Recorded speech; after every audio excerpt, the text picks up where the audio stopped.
என் உயிரினும் மேலான தமிழ் பெருங்குடி மக்களே, உங்கள் அனைவருக்கும் மேலரசம்பட்டு சமூகத்தின் பணிவான வணக்கங்கள். அன்பு உறவுகளே, நம்முடைய சேனலை நீங்கள் பார்ப்பது இதுவே முதல் முறையாக இருந்தால் நம்முடைய காணொளிகள் தொடர்ந்து உங்களுக்கு வர வேண்டும் என்றால் நம்முடைய சேனலை சப்ஸ்கிரைப் செய்து கொள்ளுங்கள். தொடர்ந்து நம்முடைய காணொளி பற்றின உங்களுடைய மேலான கருத்துக்களை கருத்துரை பகுதியிலே தவறாமல் பதிவு செய்யுங்கள். அன்பு உறவுகளே, வாருங்கள் இப்பொழுது காணொளிக்குள்ளே செல்லுவோம். இந்த காணொளியில 2024 நாடாளுமன்ற தேர்தல் களம் சூடுபிடிக்க ஆரம்பித்திருக்கிறது. தேமுதிகவும் பாமகவும் எந்த அணியில் இடம்பெற போகிறது என்ற ஒரு கருத்து கணிப்பு தமிழ்நாடு முழுவதும் அனைத்து ஊடகங்களும் நாள் தவறாமல் அலசிக் கொண்டிருக்கிறார்கள். அதே நேரத்தில் தேமுதிகவிடமிருந்தும் பாமகவிடமிருந்தும் இன்னும் இறுதி முடிவுகள் வெளியாகவில்லை. இப்பொழுது தேமுதிக பிஜேபியுடன் ஒரு கூட்டணி பேச்சுவார்த்தை தொடங்கி இருப்பதாக தகவல் வெளியாகி இருக்கிறது. தமிழகத்திற்கு 2 நாட்களுக்கு முன்பு பிஜேபியின் தேசிய தலைவர் ஜே.பி. நட்டா அவர்கள் தமிழகத்திற்கு வந்து திரும்பிய பிறகு பிஜேபியுடன் தேமுதிக கூட்டணி பேச்சுவார்த்தையை தொடங்கி இருப்பதாக ஒரு தகவல் வெளியாகி இருக்கிறது. பிஜேபியில் கூட்டணி கட்சிகளை இணைப்பதற்கான ஒரு குழு உருவாக்கி இருப்பதாக சொல்லப்படுகிறது. அந்த குழு தேமுதிகவுடன் பேச்சுவார்த்தையை தொடங்கியதாகவும் அந்த பேச்சுவார்த்தையில் 14+1 என்ற அடிப்படையில் திருமதி பிரேமலதா விஜயகாந்த் அவர்கள் இடங்களை கேட்டதாகவும் பிஜேபி இறுதியாக 4 இடங்கள் தருவதாகவும் தகவல் வெளியாகி இருக்கிறது. 4 இடங்களுக்கே பிரேமலதா விஜயகாந்த் அவர்கள் ஒப்புக்கொள்ளுவதாக இருந்தாலும் ஒரு ராஜ்யசபா சீட்டு எங்களுக்கு வேண்டும் என்று தேமுதிக பிஜேபியிடம் அழுத்தம் கொடுப்பதாகவும் சொல்லப்படுகிறது. ஏற்கனவே 2014 பாஜகவுடன் கூட்டணி அமைத்த தேமுதிக அந்த நேரத்திலும் தேமுதிக ஒரு தொகுதியில் கூட வெற்றி பெறவில்லை. ஆனால் அவர்கள் அப்பொழுதும் கேட்டது ஒரு ராஜ்யசபா கேட்டார்கள். அப்பொழுதும் ராஜ்யசபா கொடுக்க மறுத்துவிட்டது பிஜேபி. அதனால் இப்பொழுது பிரேமலதா விஜயகாந்த் அவர்கள் எங்களுக்கு கண்டிப்பாக ஒரு ராஜ்யசபா சீட்டு வேண்டும் என்பதில் உறுதியாக நிற்பதாக சொல்லப்படுகிறது. தேமுதிக பாஜக கூட்டணி பேச்சுவார்த்தை இழுபறியில் நிற்பதாகவும் அதற்குள்ளாக அதிமுகவிலிருந்து தேமுதிகவிற்கு அழைப்பு வந்ததாகவும் ஒருவேளை அதிமுக கூட்டணியில் பேச்சுவார்த்தையில் உடன்படிக்கை ஏற்பட்டு அதிமுக கூட்டணியில் ஒருவேளை 4+1 கிடைத்தாலோ அல்லது 5+1 கிடைத்தாலோ கூட தேமுதிக அதிமுகவுடன் கூட்டணி அமைப்பதற்கான வாய்ப்பும் உண்டு. ஏற்கனவே தேமுதிக ஒருமுறை ஜெயலலிதா அவர்கள் இருந்தபோது அதிமுக கூட்டணியில் சட்டமன்றத்தில் இணைந்து போட்டியிட்டு 29 சட்டமன்ற உறுப்பினர்களை தேமுதிக பெற்றது. இது தேமுதிகவின் வரலாறு. இப்பொழுது தேமுதிக எடுத்திருக்கின்ற முடிவு 14+1 என்று சொல்லப்படுகிறது. 14 சில பல குறைந்தாலும் +1 மட்டும் குறையக்கூடாதுன்னு பிரேமலதா விஜயகாந்த் அவர்கள் உறுதியாகவும் அதுவே இறுதியாகவும் நிற்பதாக சொல்லப்படுகிறது. ஒருவேளை தேமுதிக பாஜக கூட்டணியில் இணையுமா அல்லது அதிமுக கூட்டணியில் போய் முடியுமா என்பதை நாம் பொறுத்திருந்துதான் பார்க்க வேண்டி இருக்கிறது. ஏனென்றால் தேர்தலுக்கு இன்னும் 2 மாதங்கள் இருக்கின்ற சூழ்நிலையில் இன்னும் இந்த கூட்டணி பேச்சு முடிவு பெறுவதற்கு சில நாட்கள் ஆகும் என்றே சொல்லப்படுகிறது. என்ன ஆக போகிறது, தேமுதிக எந்த அணியில் இணைய போகிறது என்பதை நாம் பார்க்க வேண்டும்.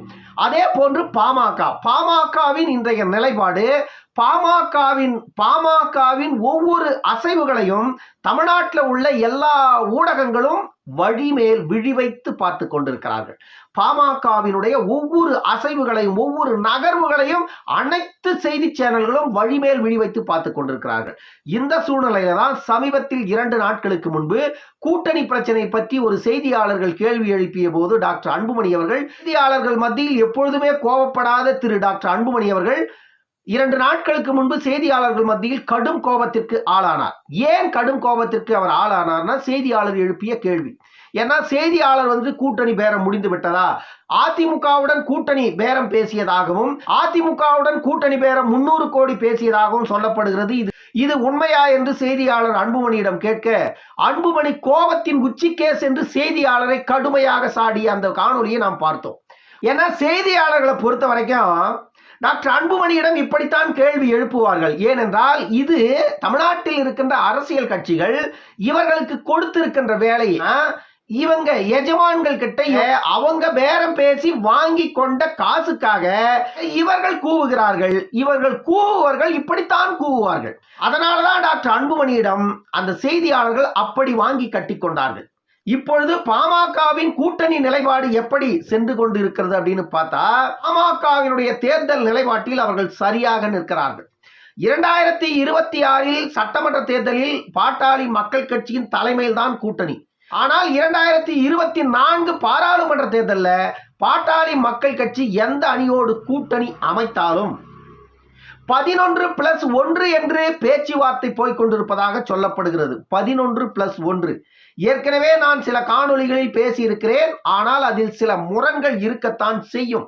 காரணம் என்னன்னா, கூட்டணி விவகாரத்தில் ஒவ்வொரு நாளைக்கும் ஒவ்வொரு புதிய செய்திகள் வெளியாகி கொண்டே இருக்கிறது. நேற்று கிடைத்த தகவல் ஒரு மாதிரி இருந்தாலும் இன்று கிடைக்கின்ற தகவல் வேறு மாதிரியாக இருக்கிறது. அதற்கு காரணம் என்னன்னா, இந்த பேச்சுவார்த்தையில் நடக்கின்ற உடன்படிக்கைகள்.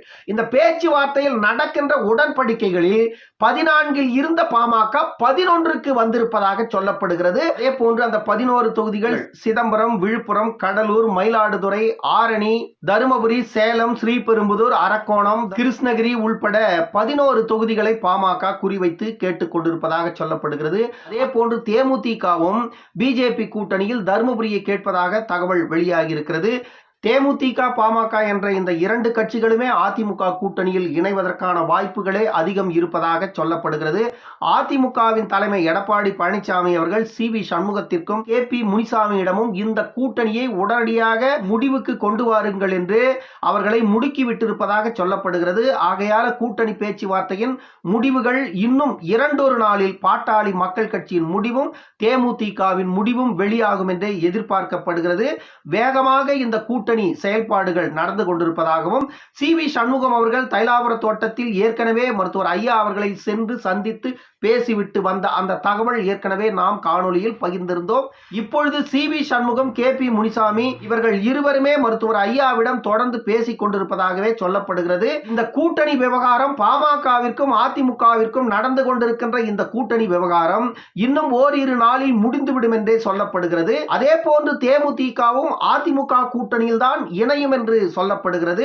தேமுதிகவும் அதிமுக கூட்டணியில் இணைந்தால் அதிமுக ஏற்கனவே எடப்பாடி பழனிசாமி அவர்கள் சொன்னது போல அதிமுக ஒரு மெகா கூட்டணியை தமிழ்நாட்டில் அமைப்பதற்கான வாய்ப்புகள் ஏற்பட்டுக் கொண்டிருக்கிறது. ஏனென்றால் பாமக தேமுதிக என்பது ஒரு 10 விழுக்காடு வாக்கு சேர்ந்து விட்டது.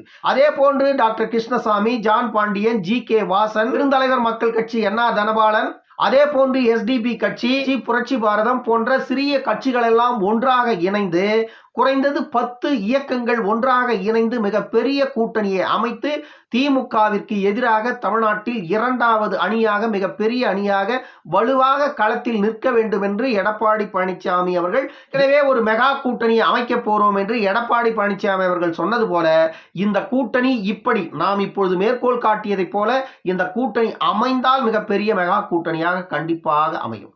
ஆனால் இப்படி இந்த கூட்டணிகள் அமையாத பட்சத்தில் இந்த கூட்டணிகள் இடமாறி அமைந்தால் ஒருவேளை தேமுதிக பிஜேபி பக்கமோ பாமக அதிமுக பக்கமோ இன்னும் இதர கட்சிகள் எல்லாம் பிஜேபி அதிமுக என்று சிதறி நின்றால் தமிழ்நாட்டில் ஒட்டுமொத்தமாக கருத்து கணிப்பு வெளிவந்ததை போல திமுக வெற்றி பெற்றுவிடும். மீண்டும் அதிகாரம் திருடர்கள் கையிலேயே போய் சேர்ந்துரும். அப்புறம் நம்ம ஒன்றும் பண்ண முடியாது. தமிழ்நாட்டில் இப்பொழுது இருக்கின்ற அரசியல் சூழ்நிலையில் மெகா கூட்டணியை அமைத்து ஒட்டுமொத்த வாக்குகளையும்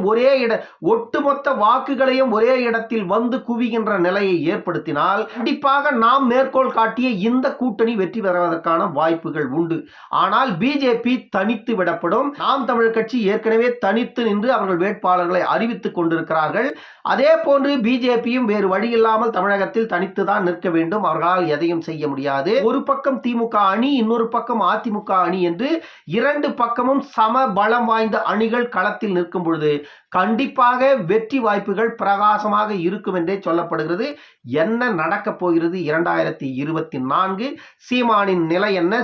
அதிமுக அணிகளின் வெற்றி எப்படி இருக்க போகிறது? சீமானின் நிலை எப்படி மாறப்போகிறது? பிஜேபி தமிழ்நாட்டில் எந்த மூலைக்கு போக போகிறது என்பதையெல்லாம் நாம் பொறுத்திருந்து பார்ப்போம். இன்னொரு காணொளியில் சந்திக்கும் வரை உங்களிடமிருந்து விடைபெற்றுக் கொள்வது மேலரசம்பட்டு சண்முகம். நன்றி, வணக்கம் அன்பு உறவுகளே.